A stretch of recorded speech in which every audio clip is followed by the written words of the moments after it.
আসসালামু আলাইকুম। অবিরাম বাংলা সংবাদে সবাইকে স্বাগত জানাচ্ছি। আমি শারমিন সালাম। শুরুতেই সংবাদ শিরোনাম। স্থবিরতা কাটিয়ে গতি পাচ্ছে বহুল প্রতীক্ষিত বে টার্মিনাল প্রকল্প। চালু হলে মিলবে বিশ্বমানের সেবা, খরচ কমবে আমদানি রপ্তানির। জুলাই আন্দোলন এবং সংকটময় সময় জনগণের পাশে দাঁড়িয়ে আস্থা অর্জন করেছে সশস্ত্র বাহিনী, জানালেন প্রধান উপদেষ্টা। সেনাকুঞ্জে খালেদা জিয়ার সাথে কুশল বিনিময়। রাষ্ট্র সংস্কার কাজ শেষ না করে নির্বাচন দেওয়া ঠিক হবে না মনে করে ইসলামী আন্দোলন বাংলাদেশ। সংখ্যানুপাতিক হারে আসন বণ্টনের দাবি।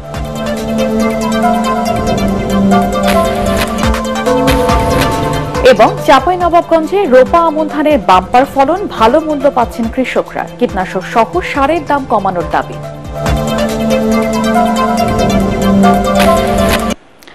অবশেষে গতি পাচ্ছে বহুল প্রতীক্ষিত বে টার্মিনাল প্রকল্প। সরকার পরিবর্তনের পর থমকে যায় দেশের অন্যতম এই মেগা প্রকল্পের নির্মাণ কাজ। জমি অধিগ্রহণের জটিলতা কাটিয়ে বিদেশিদের সাথে পিপিপি এর ভিত্তিতে বে টার্মিনাল নির্মাণ কাজ এগিয়ে নিতে চলছে জোর কার্যক্রম। চট্টগ্রাম থেকে আরো জানাচ্ছেন সৈয়দ তামিম মাহমুদ। চট্টগ্রামের পতেঙ্গা ও হালিশহর সমুদ্র উপকূলে 2013 সালে বে টার্মিনাল নির্মাণের পরিকল্পনা নেওয়া হয়। 2017 সালে হয় এর সম্ভাব্যতা যাচাই। এরপরে বারবারই হোঁচট খেয়েছে এই প্রকল্প।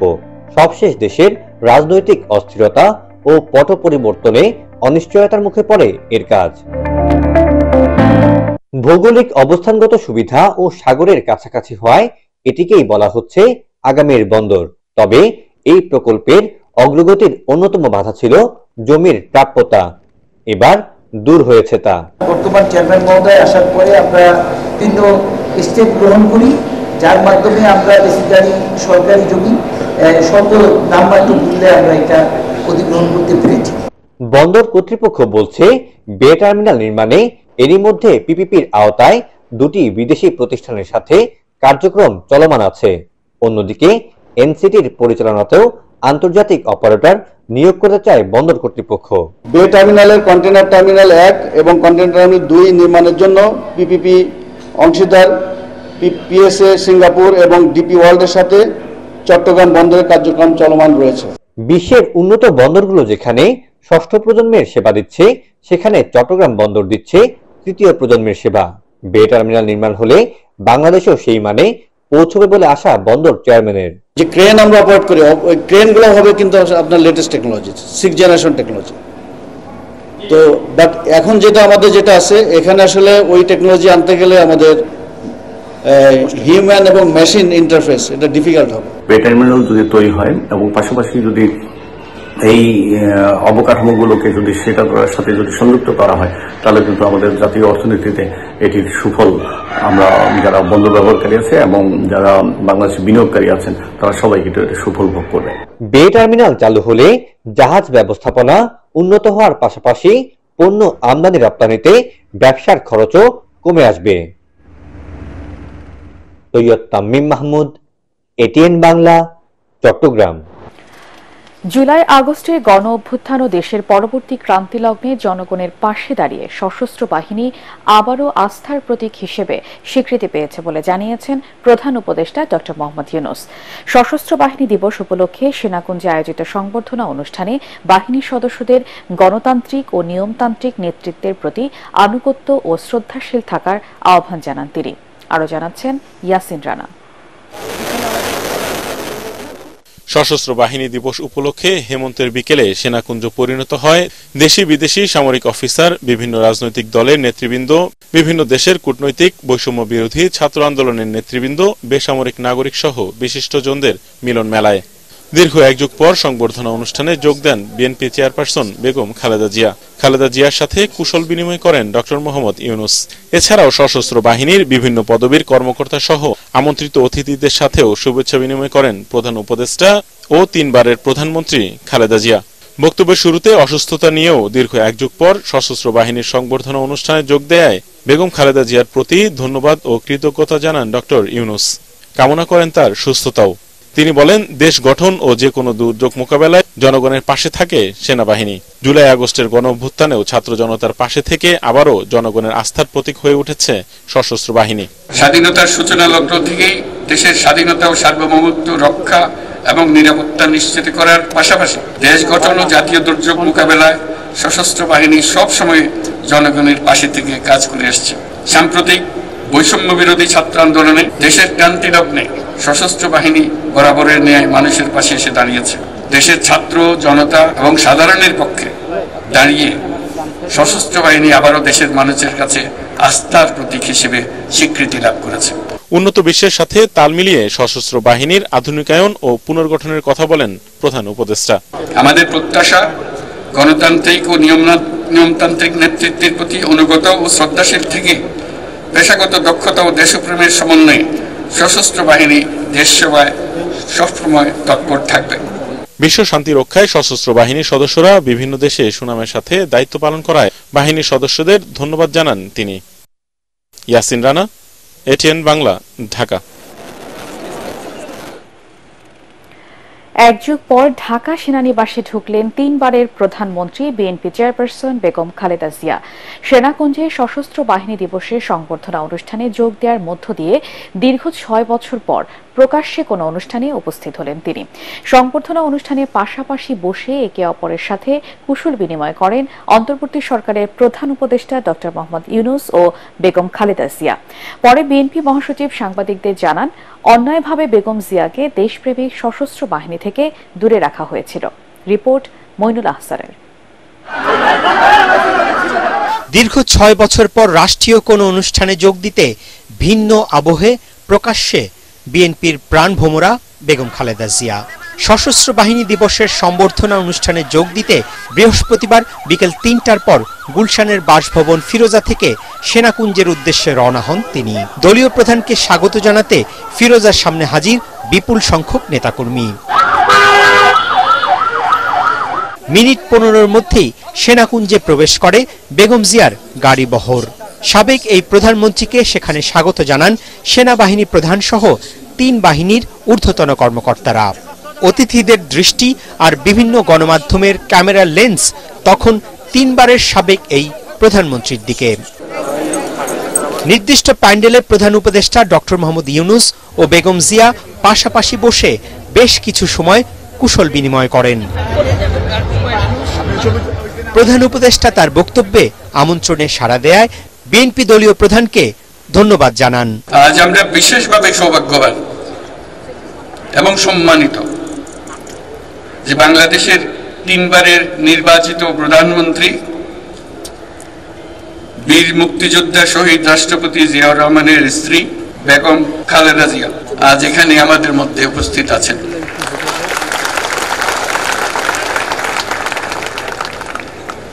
এক যুগ ধরে তিনি এই মহাসম্মেলনীতে অংশগ্রহণ করার সুযোগ পান নাই, আজকে সুযোগ পেয়েছেন। আমরা সবাই আনন্দিত এবং গর্বিত যে আমরা এই সুযোগ দিতে পেরেছি। ঘণ্টাখানেক সেনাকুঞ্জে অবস্থানকালে আমন্ত্রিত অতিথিদের অনেকে বেগম জিয়ার সাথে দেখা করে কুশল বিনিময় করেন। সন্ধ্যায় বিএনপি চেয়ারপারসন গুলশানের বাসায় ফিরে আসলে উপস্থিত সাংবাদিকদের সাথে কথা বলেন দলের মহাসচিব মির্জা ফখরুল ইসলাম আলমগীর। আজকের এই ঘটনা নিঃসন্দেহে এই দেশের স্বাধীনতা সার্বভৌমত্বের যে আন্দোলন রক্ষার যে আন্দোলন, গণতন্ত্র রক্ষার যে আন্দোলন, ফিরে পাওয়ার যে আন্দোলন, সেই আন্দোলনে একটা অনেক বড় ইতিবাচক ভূমিকা পালন করবে। আমি আন্তরিকভাবে ধন্যবাদ জানাতে চাই বাংলাদেশের দেশপ্রেমিক সশস্ত্র বাহিনীকে। আমাদের ভারপ্রাপ্ত চেয়ারম্যান জনাব তারেক রহমান, আজকে তিনিও সম্ভবত সবচেয়ে বেশি আনন্দিত দেশের মানুষের সঙ্গে, দেশের দেশপ্রেমিক সেনাবাহিনীর সঙ্গে, যে আজকে তাদের সবচেয়ে প্রিয় মানুষটি তার যে জায়গা, সেই জায়গায় তিনি যেতে পেরেছেন। সবশেষ 2012 সালে সশস্ত্র বাহিনী দিবসের অনুষ্ঠানে অংশ নিয়েছিলেন বেগম খালেদা জিয়া। মইনুল আহসান, এটিএন বাংলা, ঢাকা। রাষ্ট্র সংস্কারের কাজ শেষ না করা পর্যন্ত নির্বাচন দেয়া ঠিক হবে না বলে মন্তব্য করেছেন ইসলামী আন্দোলন বাংলাদেশের সিনিয়র নায়েবে আমির মুফতি সৈয়দ মোহাম্মদ ফয়জুল করিম। বৃহস্পতিবার সন্ধ্যায় লক্ষ্মীপুরে জাতীয় ওলামা মাশায়েখ আইম্মা পরিষদের সম্মেলন শেষে সাংবাদিকদের প্রশ্নের জবাবে তিনি এসব কথা বলেন। এ সময় তিনি সংখ্যানুপাতিক হারে নির্বাচন ও আসন বণ্টনের দাবি জানিয়ে বলেন, যৌক্তিক সংস্কার শেষে নির্বাচনী রোড ম্যাপ দিলে মানুষের সন্দেহ দূর হয়ে যাবে। সংগঠনের লক্ষ্মীপুর জেলা শাখার সভাপতি মাওলানা আব্দুর রহিমের সভাপতিত্বে ও সাধারণ সম্পাদক মাওলানা সালেহ আহমেদের সঞ্চালনায় এতে দলের কেন্দ্রীয় নেতৃবৃন্দ উপস্থিত ছিলেন। বর্তমান যে কমিশন গঠন হয়েছে তার আস্থা রাখতে পারে, সেই ব্যবহার তাদের করতে হবে, সেই কাজগুলি করতে হবে। আস্থা যেন কোনো অবস্থাতে না হারায় সেটার দিকেও কমিশনকে খেয়াল রাখতে হবে। যদি কোনো অবস্থাতেই তার আস্থা হারিয়ে ফেলে, কোনো দল কানা হয়ে যায়, কোনো দলের ঝুঁকে পড়ে, তাহলে তাদেরকে অবশ্যই জবাব দিতে হবে। জনগণ অবশ্যই তাদের বিচার। চাঁপাইনবাবগঞ্জে এবার রোপা আমন ধানের বাম্পার ফলন হয়েছে। বাজারে ধানের ভালো দামও পাচ্ছেন চাষিরা। তবে ধান চাষে খরচ কমিয়ে আনতে কীটনাশক সহ সারের দাম কমানোর দাবি কৃষকদের। এবছর জেলায় লক্ষ্যমাত্রার চেয়ে বেশি জমিতে আমনের চাষ হয়েছে। ফলনও লক্ষ্যমাত্রা ছাড়িয়ে যাবে বলে আশা কৃষি বিভাগের। চাঁপাইনবাবগঞ্জ প্রতিনিধি নাসিব মাহমুদের রিপোর্ট, জানাচ্ছেন ফারহিন ইসলাম টুম্পা। চাঁপাইনবাবগঞ্জের মাঠে মাঠে চলছে ধান কাটা ও মাড়াইয়ের কাজ। সোনালী ফসল ঘরে তুলতে দিনরাত ব্যস্ত কৃষাণীরা। মৌসুমের শুরুতে বৃষ্টি নিয়ে শঙ্কা থাকলেও অনুকূল আবহাওয়া ও রোগবালাই কম হওয়ায় এবার আমনের ফলন হয়েছে ভালো। বিঘা প্রতি 22 থেকে 25 মণ ধান পাওয়া যাচ্ছে। স্থানীয় বাজারে প্রতি মণ ধান বিক্রি হচ্ছে 1250 টাকা থেকে 1300 টাকা দরে। ফলন ও ন্যায্য দাম পাওয়ায় সন্তুষ্ট কৃষকরা। ধান কাটতে ভালো লাগছে, আনন্দ লাগছে, কৃষকের মুখে হাসি ফুটছে। আমরা খুব খুশি ও ধান কাটা উঠা নিয়ে আমরা ব্যস্ত আছি। ধানের ফলন এবার ভালো, বাজারজাত ভালো, আপনার 1250 টাকা মন বিক্রি হয়েছে। তবে কৃষকরা বলছেন এবছর বীজ ও সারের সংকট না থাকলেও চড়া দামের কারণে ধান চাষে খরচ হয়েছে বেশি। তাই সার ও কীটনাশকের দাম সহনীয় পর্যায়ে রাখতে সরকারের নজরদারি চান তারা। তেলের দাম বেশি, সারের দাম বেশি, কীটনাশকের দাম বেশি। এদিক দিয়ে আপনার সরকার যদি এদিকে দাম কমায় তো আমরা কৃষকরা কিছুটা হলেও বাঁচবো। এটা সরকার একটু কমাইলে আমাদের জন্য ভালো হয়। কৃষি বিভাগ জানায়, প্রণোদনার আওতায় চাঁপাইনবাবগঞ্জের প্রান্তিক চাষীদের বিনামূল্যে বীজ ও সার সহ সব ধরনের পরামর্শ দিয়েছেন তারা। মাঠ পর্যায়ে যে বিভিন্ন প্রকল্প এবং পরামর্শের মাধ্যমে উপসি জাতগুলো করার জন্য আমরা কৃষক ভাইদের উদ্বুদ্ধ করেছি এবং সময় মতন কৃষক ভাইরা বীজ পেয়েছে, সার পেয়েছে এবং সেটি মাঠে তারা প্রয়োগ করছেন এবং আমাদের এখানে বিগত যে কোনো সময় থেকে এবছর ধানের ফলন অনেক ভালো। এবছর জেলায় 53,950 হেক্টর জমিতে রোপা আমন ধান চাষের লক্ষ্যমাত্রা ছিল, যেখানে আবাদ হয়েছে 54,415 হেক্টর জমিতে। এ থেকে প্রায় 2 লাখ মেট্রিক টন চাল উৎপাদন হবে বলে আশা জেলা কৃষি বিভাগের। Bureau report, ATN Bangla. সাভারের আশুলিয়ায় জীবিত স্বামীকে বৈষম্যবিরোধী ছাত্র আন্দোলনে মৃত দেখিয়ে মিথ্যা মামলা দায়েরের ঘটনায় অভিযুক্ত বাদী কুলসুম বেগম সহ 3 জনকে আটক করেছে পুলিশ। রাতে কক্সবাজার থেকে তাদেরকে আটক করা হয়। সকালে আশুলিয়া থানায় এই বিষয়ে প্রেস ব্রিফিংয়ে এসব কথা জানান আশুলিয়া থানার ওসি তদন্ত কামাল হোসেন। গত 24 অক্টোবর কুলসুম বেগম তার স্বামী আলামিনকে হত্যার অভিযোগ এনে ঢাকার চিফ জুডিশিয়াল ম্যাজিস্ট্রেট আদালতে মামলা করেন। তিনি এজাহারে দাবি করেন, আওয়ামী লীগ সরকারের পতনের দিন ছাত্র জনতার বিজয় মিছিল চলাকালে আওয়ামী লীগের সন্ত্রাসীদের গুলিতে তার স্বামী মোহাম্মদ আলামিন মিয়া নিহত হয়েছেন। এ ব্যাপারে করা মামলায় সাবেক প্রধানমন্ত্রী শেখ হাসিনা সহ 130 জনকে আসামি করা হয়। পরে মামলাটি 8 নভেম্বর ঢাকার আশুলিয়া থানায় এজাহারভুক্ত হয়। পরে সিলেটের দক্ষিণ সুরমা থানায় এসে হাজির হন আলামিন।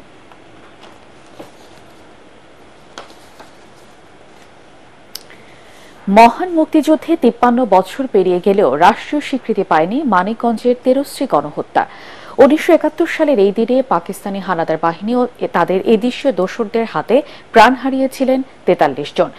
মানুষের আহাজারি আর পোড়া গন্ধে সেদিন ধ্বংসস্তূপে পরিণত হয়ে উঠেছিল ঘিওর উপজেলার তেরশ্রী গ্রাম।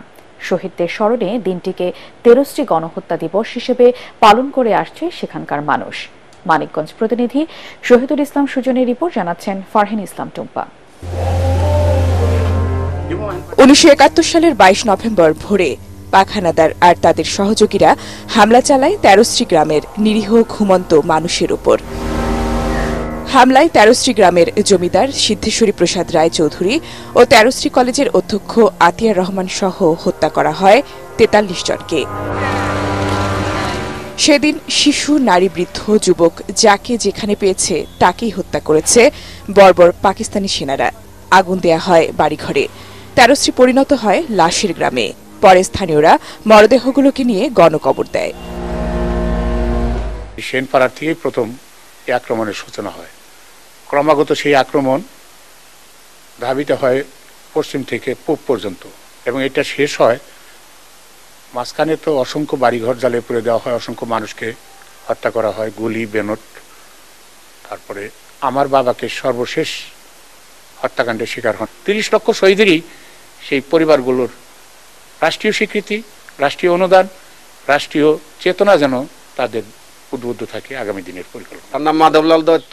সে গেছে, যাওয়ার পরে ২-৩ জন মিলিটারি সে হয়রানি করে ফেলাইছে, চাদর দিয়ে মানে পিছে বাইন দিয়ে, বাঁশের ওই আখড়ায় বাইন দিয়ে, তারপর ব্যানের দেখা হয়ে তাকে নির্মমভাবে হত্যা করছে। ভয়াবহ সেই ইতিহাস জানতে স্মৃতিস্তম্ভের পাশে একটি জাদুঘর ও লাইব্রেরি স্থাপনের দাবি এলাকাবাসীর। আমার স্বামী, শ্বশুর, দাদা শ্বশুর এগুলো মারছে।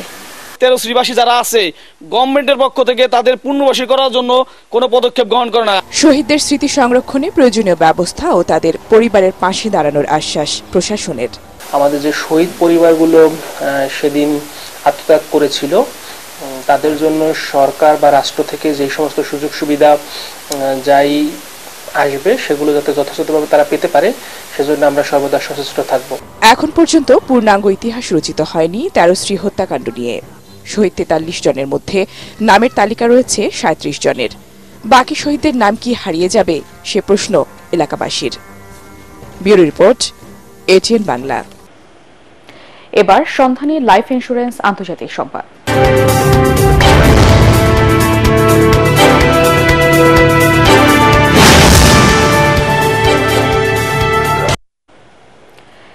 ইসরায়েলের প্রধানমন্ত্রী বেনিয়ামিন নেতানিয়াহুর বিরুদ্ধে গ্রেপ্তারি পরোয়ানা জারি করেছে আন্তর্জাতিক অপরাধ আদালত আইসিসি।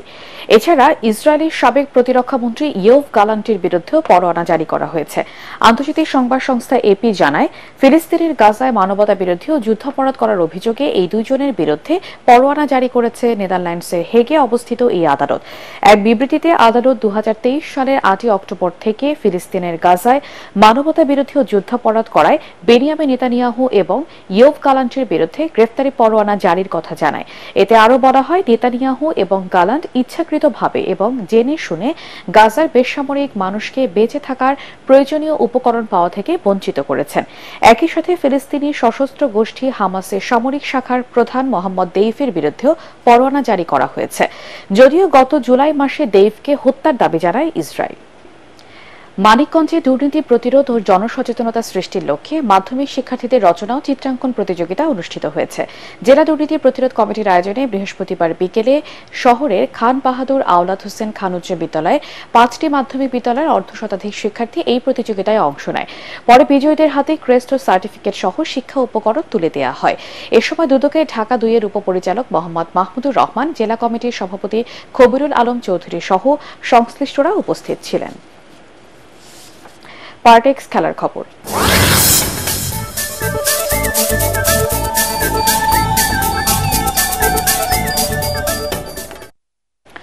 অ্যান্টিগায় প্রথম টেস্টে রাতে ওয়েস্ট ইন্ডিজের মুখোমুখি হবে বাংলাদেশ। ম্যাচ পূর্ববর্তী সংবাদ সম্মেলনে অধিনায়ক মেহেদী হাসান মিরাজ বলেন, ভালো ক্রিকেট খেলায় লক্ষ্য থাকবে তাদের, সবাই জেতার জন্য মরিয়া থাকবে। রাত 8টায় শুরু হবে ম্যাচটি। রিপোর্ট করছেন এস এম আশরাফ। সবশেষ দুইটি সিরিজে পারফরমেন্সের কথা ভুলে যেতেই চাইবে বাংলাদেশ। ভারত আর দক্ষিণ আফ্রিকার কাছে রীতিমতো উড়ে যায় লাল সবুজ দলের প্রতিনিধিরা। আবার 2 বছর আগে এ মাঠেই ওয়েস্ট ইন্ডিজের বিপক্ষে সবশেষ ম্যাচটিতে টাইগাররা হেরেছে 7 উইকেটে।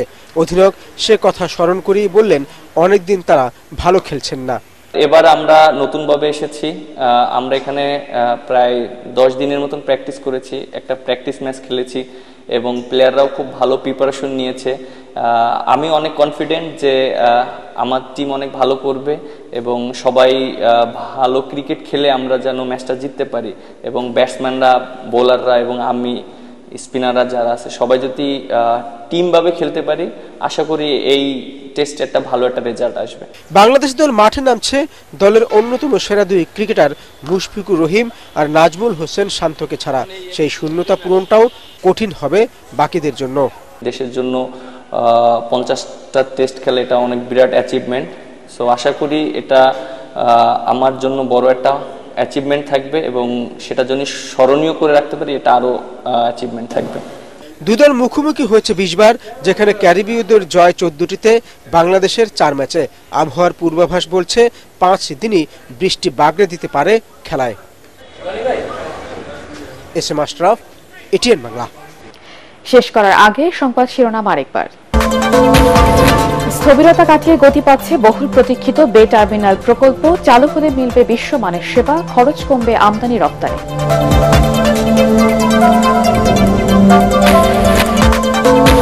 জুলাই আন্দোলন এবং সংকটময় সময় জনগণের পাশে দাঁড়িয়ে আস্থা অর্জন করেছে সশস্ত্র বাহিনী, জানালেন প্রধান উপদেষ্টা। সেনাকুঞ্জে খালেদা জিয়ার সাথে কুশল বিনিময়।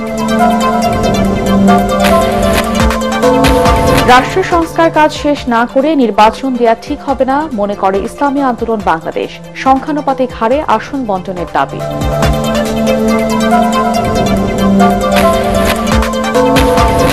এবং চাঁপাইনবাবগঞ্জে রোপা আমন ধানের বাম্পার ফলন, ভালো মূল্য পাচ্ছেন কৃষকরা। কীটনাশক সহ সারের দাম কমানোর দাবি।